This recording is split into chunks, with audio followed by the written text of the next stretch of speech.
Lah itu kalau menurut agama, wis dirabil lah, wis akad. Itu ada kemungkinan ndekne iso rabi anake. Nak urung dijima. Paham nggih? Nak urung napa dijima. Jadi kalau ibunya sudah dijima, dikumpuli, berarti otomatis anaknya jadi mahram. Makanya disebut waroba ibukumul lati fi hujurikum min nisaikumul lati dakhaltum bihin. Fa illam takunu dakhaltum bihinna fala junaha alaikum. Jadi artinya itu haramnya anak tiri itu nunggu ibuke dikumpuli. Jadi ra iso ngrasakno wong loro tetep. Tapi ya ono sing ngundake. Gus nak diambung tok terus dipegang krabi anake. Tapi mbok ora gelem. Geneman kok ngono. Tapi pokoke syaraté haram iku ngenteni dijima anak ibuke mbek anake. Tapi nak anake mbok rabi sekedar akad mboke wis haram. Tapi jare kancaku lho, pangeran wis pinter, Gus. Angger akad ambek cawe itu kan otomatis mboke haram. Lah masih dihalalah ya ora gelem wis tuwek, Gus. Wah. Jadi pengiran itu pinter, pengiran orang pinter buahmu. Nah iya bangkunya tamu misalnya kayak serabi kayak bojomu seneng boe kemungkinannya kan kecil, mereka wis tua kan? Ya kelainan bareng. Nggak bisa sampean roh hukum nasab, berarti nasab berapa tadi? 7 ditambah 2, ditambah keluarganya istri. Terus ditambah ke 3 yaitu rodo. Makanya Quran nyebut hurrimat alaikum ummahatukum wa banatukum wa akhwatukum wa ammatukum wa kholatukum wa banatul akhi wa banatul ukhti. Terus wa ummahatukumul lati ardhanakum. Terus wa akhwatukum minar rumah. Lah nasab sebanyak ini tuh akan hancur lebur ketika adopsi itu tidak menyebut nasab karena akan kacau balau. Kacau balaunya adalah orang pakai nasab bapak adopsi kemudian tidak diketahui, bisa saja suatu saat rabi ponakane pacaran mbek adike yang sekarang dunia nopo glo. Nah ini rata-rata diberi sanksi pangeran. Wong sing anak angkat itu rata-rata dikai sanksi pangeran karena Allah duwe sunnah orang yang menyalahi aturannya pasti di dunia pun ada sanksinya. Bukan hanya nanti di akhirat, di dunia pun ada sanksinya. Makanya kalau suwun ape sayang sangai kayak Kanjeng Nabi setelah dibatalkan Allah ya tetap sayang mbek Usama. Saking sayangnya nganti Nabi nyisi umbel itu Usama sampai Hasan itu nak jejer Usama sampai sahabat gejokane gula nopo kok. Kuduan ke Nabi anggar jamaah digendong. Hasan sinten Hasan mbek Usama itu nopo digendong sampai gelare Usama hibbu Rasulillah. Usama wong sing banget disenengi Kanjeng Nabi. Jadi gelare Usama teng sahabat Usama hibbu Rasulillah. Kalau ada banyak buku tentang Usama. Ya bisa sampean ngerti, jadi ya ini fatwa, ya ini fatwa. Jadi aturan hukumnya gitu. Ud'uhum li abaihim huwa aqsatu inda Allah. Wong diundang sesuai jenenge bapak. Paham ya? Jadi wong kudu bangga mbek bapake iku kudu bangga. Cek ndak, cek kriting, cek ra di dhuwit, wong kudu tetep nyebut jenenge napa? Bapak. Ya supaya tadi tidak terjadi ikhtilatul apa? Ansab.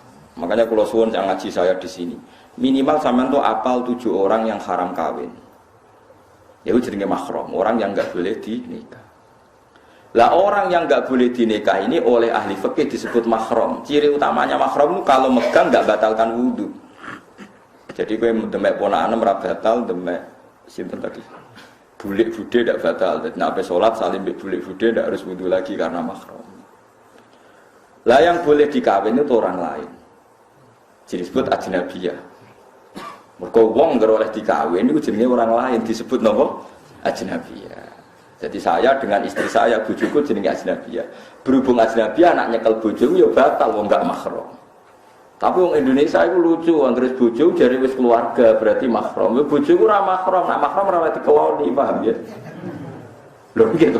Nganti oleh dirabi perkara ini wong liya ajnabiyah. Mulane oleh sing ngedi dhuwit akeh bojo ra roh ya oleh wong liya wae paham. Tapi nafkahe wong kok keloni ngono dadi tetep lha itu agak. Tapi wong saiki salah kaprah, bojo sak dhuwure anak. Lah kan bapak nak ngajari kula ngene. Kowe kudu luwih sang anak timbang bojo. Bojo misale mbok pegat ya wong liya, mbok tinggal mati ya wong liya. Lah anak-anak ra kena mbok pegat. Akhirnya ajaran ini kula terusno, tapi anak buahku udah ora siap. Bojo kula siap betina tak didik ngono. Ki jegemen nang hukume Allah mbek Rasul dosa kaya. Nek ngerti tukaran mbek anak kula siap-siap kalah. Paling kadang bapak yo bela anake. Ya misalnya aku bela, coba ajaran saya itu pasti benar. Misalnya aku bela anakku, rugimu apa itu ya anakmu. Kowe kok egois. Nah, lo coba ruginya apa seorang ibu? Misalnya saya bela anak saya, terus bojoku, nak anaknya dibela aku ora dibela. Memangnya anak saya anaknya sopo? Kan anaknya dia juga, kowe nak mikir sing waras tuh. Jadi ajaran saya itu kan normal, lo salahnya di mana coba?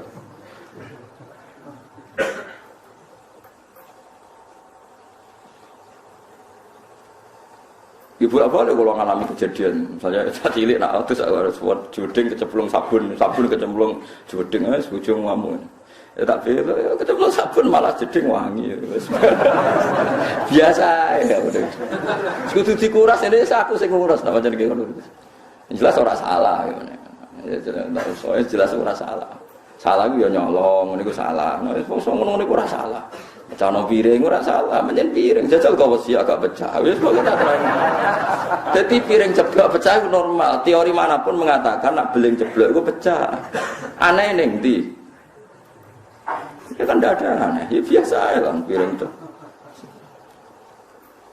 Coba kalau istri kamu itu udah egois, itu nggak perlu memperbandingkan kok bela anaknya, ora bela bojone, lha anake sapa blok. Lah kalau sama-sama sepakat bela anak berarti kan sepakat ibu ora ngamuk mergo iku anake, bapak ora ngamuk iku anake, kan anak untuk limpahan kasih sayang. Coba kamu pakai teori sebaliknya, bojo yo mahram. Bela bojo. Akhirnya anake direbut wong loro kan.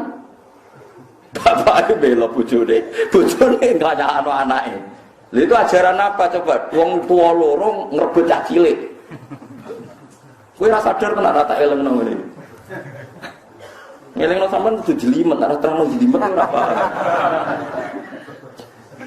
Wes ini yo mulai sesuk yo pokoke bojo mbek anak iku bela apa? Anak. Bela apa? Anak. Kok anak ora kena dipegat, kayak kecewa koyo apa ora kena dipegat. Bojo iku ora mahram. Mungkin nak sing bojo elek ya mungkin bojo abadi ya kan wis matilah ra payu rabi. Lah anak bojone ayo. Ayo. Kayak mantane Rukin serabi meneh enggak ayo bisa. Ayo. So mahram piye? Sebenarnya swarga bareng sapa kan. Kan.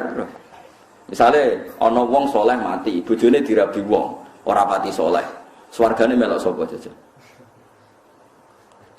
Misale terus ora pegatan lho kan sing mati. Sing lanang di swarga. Sing bojo kedua ora pati saleh, mlebu neraka. Sing wedok melok ndi? Jare sing lanang sing saleh Gusti niku bojo kula. Wong pas kula mati derek kula pegat. Tapi jare pangeran masalahnya bojomu rabi meneh. Berarti dia wis kecewa mbek kowe. Barno tak wis.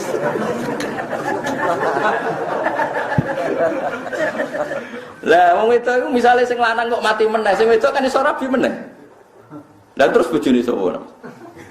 Nak karuan pegatan kan berarti dianggap lain dengan kesadaran suami, sing tinggal mati misalnya. Nah itu menunjukkan nasabnya bojo itu gak permanen, disebut ajnabiyah. Halali dikumpuli mergo dinikah. Tapi statusnya tetap ajnabiyah. Makanya Imam Syafi'i berpendapat megang istri itu batal karena statusnya ajnabiyah. Tapi ada ulama lain yang mengatakan megang istri itu tidak batal. Tapi alasannya karena membatalkan hanya jima, itu madzhab Maliki. Itu tidak hanya istri, megang orang lain pun agak ditutuki wong liya ya ora batal. Tapi haram karena orang lain. Paham ya? Kok terus kowe ora batal terus wong liya mbok cekel nggih mboten. Maksudnya ora batal tapi haram. Makanya kalau orang haji itu disuruh intikal madzhab. Karena kalau orang haji pas tawaf kan pasti megang perempuan lain kan? Ya mesti kepegang kan? Itu disuruh napa intikal madzhab. Tapi tetap haram kalau sengaja. Dijelas ya, ini disebut faja'alahu nasabau. Musaharah itu keluarga bisa. Nah makanya kawin itu disunatno wong liya itu sing adoh. Misalnya misanan itu dianggap masih makruh, khilaful aula. Yang baik itu ya wong adoh. Lah wong adoh pentingnya nanti ada komunitas yang kuat. Ini ku riyen sing masyhur nggih Rasulullah nu nikahi Juwairiyah. Juwairiyah niku imro'atun min Bani Musthalib. Setelah Nabi nikahi Juwairiyah itu sak kawasan Bani Musthalib yang dulu musuhi Nabi langsung seneng Nabi. Perkarane bisa, gak pantas tukaran ben apa? Bisa. Makanya orang-orang Bani Musthalib terus memaklumatkan Azharu Rasulillah. Jadi banyak sahabat yang ditawan orang Bani Musthalib. Juga sebaliknya orang sahabat menawan orang-orang Bani Musthalib zaman perang. Tapi ketika Nabi menikahi Juwairiyah langsung sama-sama ngelepas tawanan. Gak pantas bisane Nabi ditawan. Kan ora lucu tuh. Pak Dene bojone Nabi ditawan. IP-ne akhirnya dicolno Azharun apa? Abu Sufyan itu musuh besar Kanjeng Nabi. Sak urip-uripe musuh. Anaknya Abu Sufyan itu mukminah melok hijrah teng Habasyah. Lala teng Habasyah bojone kabundut. Bojone kabundut mbek Raja Habasyi dinekahno Nabi. Waline wali hakim zaman. Abu Sufyan krungu Nabi wis bal sisi mantune. Ya akhirnya Abu Sufyan taslim. Azhar wis besan. Ya ampun. Besan iku mandi, wis mandi men. Teng daerah kula nu tiyang sebagian kiai ora cocok mbek Muhammadiyah. Niku cocoke ora krana adu visi. Anake dekne kuliah ora bentuk cah Muhammadiyah, damai men. Wis pokoke kena besan wis bar, ceritane napa bar. Wong keluarga napa? Bisa.